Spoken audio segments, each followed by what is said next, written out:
Hello friends, आज का topic है गर्भ में बच्चे का हार्ट बीट सबसे पहले कब दिखता है। जब हम टीवीएस करते हैं तब। ये बहुत जनरल क्वेश्चन है आम पब्लिक के लिए भी और एक गायनों के लिए भी कि इतनी जल्दी आप बच्चे की धड़कन कैसे बता सकते हैं।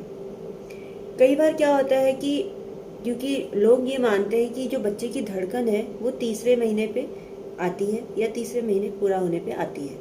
कई बार ऐसा होता है कि हम बच्चे की धड़कन अगर कहते हैं कि बच्चे की धड़कन नहीं है, चेक करते हैं जब टीवीएस में नहीं आती है तो दूसरे महीने पे, 1.5 महीने पे, तो लोग सवाल करते हैं कि आपने कैसे कह दिया कि बच्चे की धड़कन नहीं है, क्योंकि अभी तो इसका डेवलपमेंट हुआ ही नहीं है। ठीक है, तो हमें समझना होगा कि बच्चे की धड़कन कब आती है, कब दिखती है और कब दिख जाना चाहिए। अगर नहीं दिखती है तो फिर क्या प्रॉब्लम हो सकती है, ये जानना हमारे लिए बहुत ज़रूरी है। तभी हम एक नॉर्मल जो है प्रोसेस जो होती है प्रेगनेंसी को, उसको हम पेशेंट को समझा सकते हैं। जब प्रेगनेंसी होती है तो आईवीएफ हो या नॉर्मल प्रेगनेंसी हो, उसमें क्या होता है कि एक एग होता है जिसमें स्पर्म फर्टिलाइजेशन होता है, ठीक है, और फिर वो ब्लास्टोसिस्ट में ट्रांसफ़र हो जाता है, ठीक है।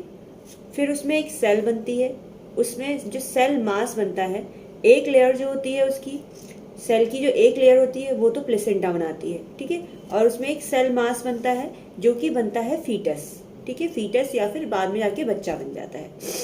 जैसे मैंने ये एक बनाया भी है, अब आपको दिखेगा नहीं, जैसे ये है, ठीक है, ये एक आपका एग हो गया, ठीक है, एग हुआ, इसका फर्टिलाइजेशन होगा, ठीक है, इसमें स्पर्म गया तो इसका फर्टिलाइजेशन हुआ। उसके बाद क्या हुआ, एक जो है सेल बनी, उसकी एक लेयर जो थी वो प्लेसेंटा बन गई और एक लेयर में यहाँ पर जो है सेल मास बन गया। सेल मास क्या बनेगा आगे आके, फीटस या फिर बच्चा बनेगा, ठीक है। और इसकी फिर ग्रोथ के लिए, फिर इसकी ग्रोथ होगी, तो इसकी ग्रोथ के लिए क्या बनेगा, इसमें 3 लेयर्स बनेंगी जिसको हम एक्टोडर्म, एंडोडर्म और मेसोडर्म कहते हैं, ठीक है। अब ये लेयर क्या करेंगी, 3 लेयर बन गई, 3 लेयर क्या करेंगी, फिर ऑर्गेनाइजेशन, मतलब ये डिफरेंट टाइप के अलग अलग प्रकार के हमारे शरीर में, बच्चे के शरीर में अंग बनाएंगी, ठीक है। इससे ऑर्गेनाइजेशन होगा। ऑर्गेनाइजेशन होगा तो वहाँ पर क्या होगा, एक सप्लाई भी होनी चाहिए। जब ऑर्गन्स बनेंगे तो वहाँ पे सप्लाई होनी चाहिए, तो वहाँ एक सप्लाई लाइन बनेगी। सप्लाई लाइन बनेगी तो सप्लाई लाइन बनेगी तो वहाँ पर क्या है, सप्लाई करने के लिए एक प्रेशर बनेगा। भाई ब्लड अगर वहाँ पे अगर सप्लाई होगा, न्यूट्रिशन, ब्लड, ये ऑक्सीजन, तो वहाँ पे एक प्रेशर बनना चाहिए। प्रेशर के लिए क्या होगा, एक पंप होगा, और ये पंप क्या होता है, हार्ट होता है हमारा, ठीक है। तो ये बच्चे का हार्ट है। तो क्या होगा कि हार्ट जो होता है, इससे हमें पता चलता है कि हार्ट जो है सबसे प्रारंभिक अंग है जो कि बच्चे में बनता है, ठीक है। तो मतलब क्या हुआ कि पहले क्या हुआ, आपका जो एग है वहाँ पर स्पर्म गया, वहाँ फर्टिलाइजेशन हुआ, फिर वहाँ से ब्लास्टोसिस्ट में ट्रांसफ़र हुआ। उसके बाद वहाँ पे एक सेल बनी, उसकी एक लेयर हमारी प्लेसेंटा बनाती है, एक लेयर, और दूसरा हमारा सेल मास जो होता है वो फीटस या फिर बच्चा बनाता है। अब उसकी ग्रोथ होगी, क्योंकि जो सेल मास से फीटस बच्चा ना, उसकी ग्रोथ होगी। ग्रोथ होने के लिए क्या है, वहाँ पर 3 लेयर बनेगी, 3 लेयर्स बनेगी, उसको हम कहते हैं एंडोडर्म, मेसोडर्म, एक्टोडर्म, ठीक है। अब ये जो जर्म सेल्स होंगी हमारी, 3 जर्म सेल्स जो होंगी, फिर उनमें वो ऑर्गेनाइजेशन करती है, मतलब ऑर्गन्स को बनाती हैं, डिफरेंट ऑर्गन्स को बनाती है बॉडी में। अब जब ऑर्गन्स बनेंगे तो वहाँ पे ऑक्सीजन, न्यूट्रिशन, ये सभी चीज़ें सप्लाई होनी चाहिए, तभी उनकी ग्रोथ हो पाएगी, नहीं तो कैसे होगी ग्रोथ, बच्चा ग्रो नहीं करेगा। तो सप्लाई होने के लिए क्या, वहाँ पे एक प्रेशर पड़ना चाहिए, सप्लाई लाइन होगी, सप्लाई लाइन बनेगी तो वहाँ पे एक प्रेशर पड़ना चाहिए। प्रेशर किससे होगा, पंप से होगा। और पंप क्या होता है, वो हमारा हार्ट होता है। तो मतलब हार्ट सबसे पहले डेवलप हो जाता है। इससे हमारा ये जो प्रोसेस है, इससे हमें पता चल जाता है, ठीक है। अब उसकी सप्लाई को मेंटेन करने के लिए, उसकी ग्रोथ को मेंटेन करने के लिए जो है प्रेशर होता है, मैंने बताया ही, सब चीज़ों को मेंटेन प्रेशर करेंगे। जो पंप होगा वो हार्ट होगा। हार्ट जो है सबसे पहले हमारा डेवलप होने वाला अंग होता है, ठीक है। तो ये हमारा हो गया। इससे ये हमें पता चलता है कि 4 से 5 हफ्ते में ही हमें जो है हमारा हार्ट, जो बच्चे का हार्ट है, वो डेवलप हो जाता है। तो अगर हम अर्लीस्ट सोनोग्राफी कराते हैं या टीवीएस करते हैं तो वहाँ पर बच्चे की हार्ट बीट या फिर हार्ट हमें दिखता है, मतलब 5.5 हफ्ते या फिर 6 हफ्ते में हमें बच्चे का हार्ट दिख जाना चाहिए टीवीएस करने पे। अगर हम ट्रांस एब्डोमिनल कराते हैं तो उसमें नहीं दिखेगा, वो उसमें बाद में दिखेगा। मगर टीवीएस में आपको 5.5 या फिर 6 हफ्ते में ये हार्ट जो है दिखाई देने लग जाएगा। ठीक है, तो हमें हार्ट बीट मिल जाती है। अब हार्ट डेवलप होना, इससे हमें पता चलता है कि हार्ट जो है डेवलप होने वाला हमारा प्रारंभिक अंग है। मतलब सबसे पहले हार्ट डेवलप होता है, उसी के बाद ही हमारे बच्चे की ग्रोथ होनी स्टार्ट होती है, जब अदर ऑर्गन्स की ग्रोथ होती है। ठीक है, अगर 5.5 हफ्ते या फिर 6 हफ्ते में हार्ट बीट या हार्ट नहीं मिल रहा है तो हम एक चीज देख सकते हैं, एकदम से हम ये नहीं कहेंगे कि कोई गड़बड़ है।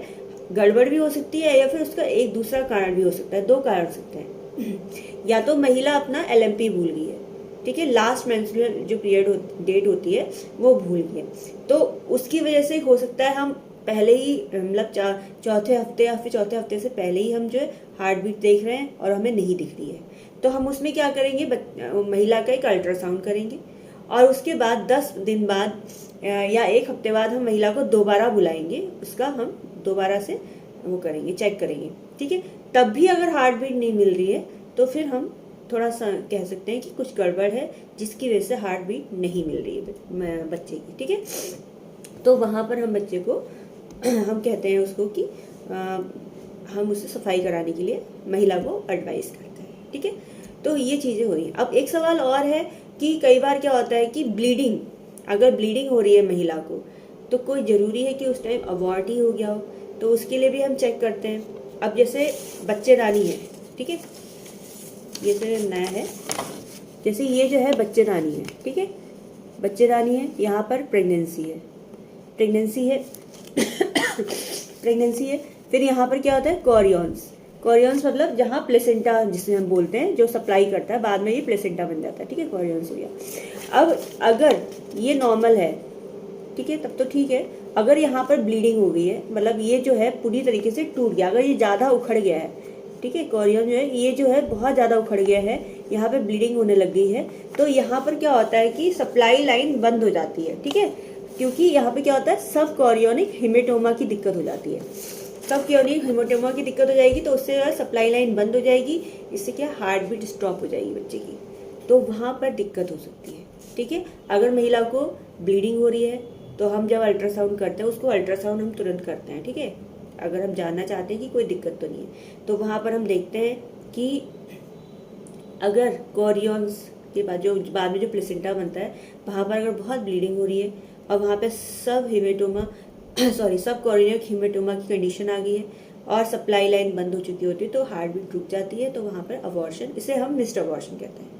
मगर कभी कभी क्या होता है, ब्लीडिंग हो रही होती है मगर बच्चे की हार्ट बीट बिल्कुल नॉर्मल होती है, यहाँ पर ये जो प्रोसेस है वो बिल्कुल नॉर्मल चल रही होती है। ठीक है, तो वहाँ पे कोई घबराने की ज़्यादा बात नहीं होती है। ठीक है, वहाँ पे ज़्यादा घबराने की बात नहीं होती है, क्योंकि कभी कभी प्रेगनेंसी में, चाहे वो IVF हो या नॉर्मल प्रेगनेंसी हो, थोड़ी बहुत ब्लीडिंग हो जाती है, वो नॉर्मल बात होती है। बस ये है कि अगर ऐसा कुछ होता है तो तुरंत आप डॉक्टर से मिलें और उस टाइम पे एक USG करा देते हैं, अल्ट्रासाउंड करा देते हैं, जिससे कि कंडीशन क्लियर हो जाती है कि कोई दिक्कत तो नहीं है।